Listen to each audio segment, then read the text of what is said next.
Okie dokie. Well, is that upside down? There it goes. Today, I helped Katie move her. How many lambs do you have? 15. 15 lambs. 15 total. 15 total. Two 2-year-old mamas and, four? How old I are they? think midget's 3 and pig is like 6. Midget's 3, pig's 6. And the rest of them are babies. This spotted one here is the one we call a little bit. She was the last one born. She's got kind of a hip thing going on. We think it's from being low on selenium, so Katie picked her up some selenium paste. And the water is not up high enough for her to drink yet. And she didn't want Katie to pick her up to stick her head in there.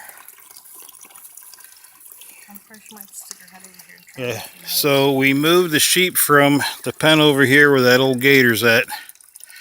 Been feeding them hay out of the hay field and using the sickle bar to get them fresh stuff about every day, plus some hay bales. And they're over here now.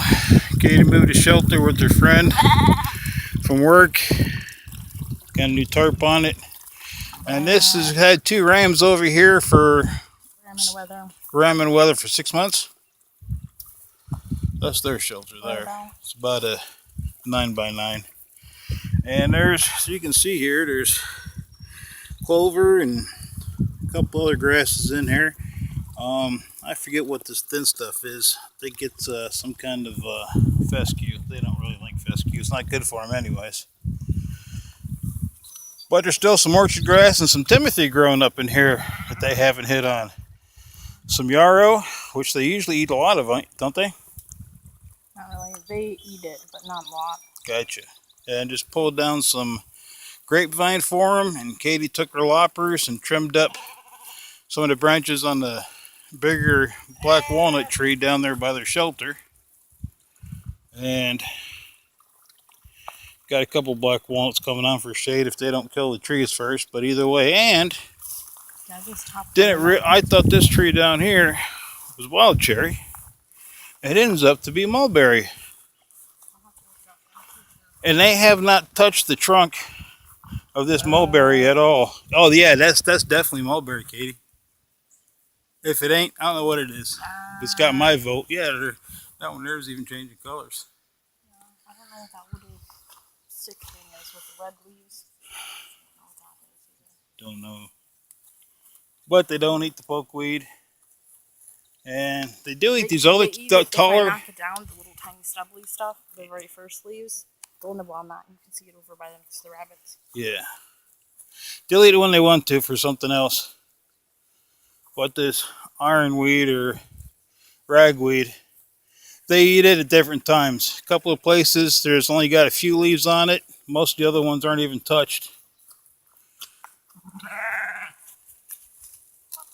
But this spot we got in here for these 2 rams, ramming a weathered, that's it. It's been enough for them.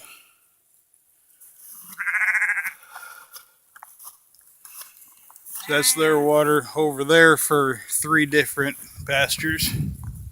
And now, hey little girl, hey you. I am. There you go. Have some grapevine honey.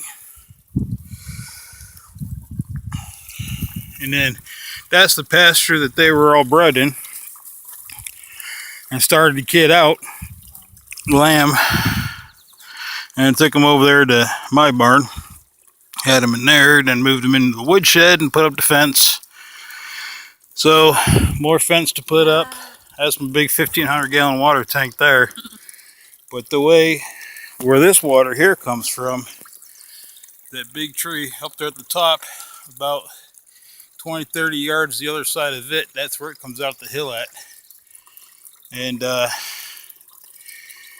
road right there where that fence is, that's the lowest I can bring the water down the hill, so I had it going into that 1,500-gallon tank.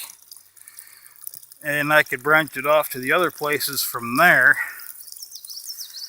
but not very easily. So I think I'm going to pick up a solar panel and a 12-volt pump with a foot valve and a pressure switch float valve. That's what it is. So when the water is up high enough in the barrel that I put over there, it'll kick on and pump it uphill into the 1,500-gallon one, which will be over in that direction about 50 yards, about 40 yards from where it is now. And from there, I can take it anywhere. I can take the water anywhere as I want to need it at, even to the house.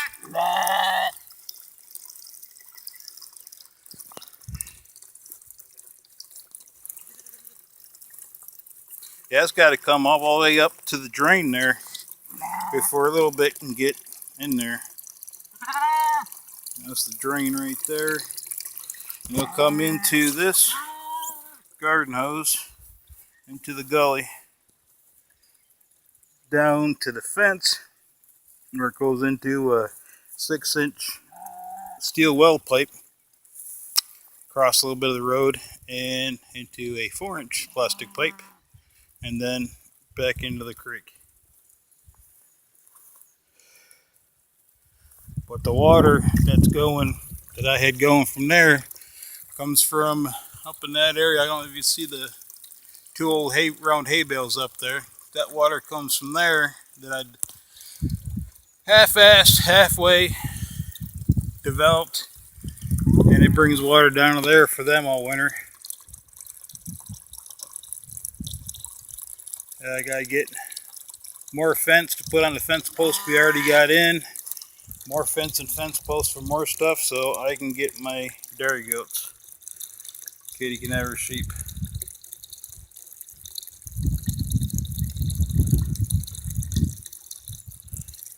Alrighty.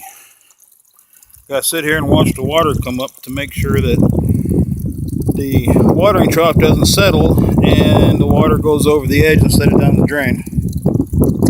That's quite a bit of water coming in, and I'm not sure that this garden hose is going to take it, so kind of figuring I'll have to take that out and put in a 1-inch, 1.5 to get it down out of here into the old washway here down to the creek.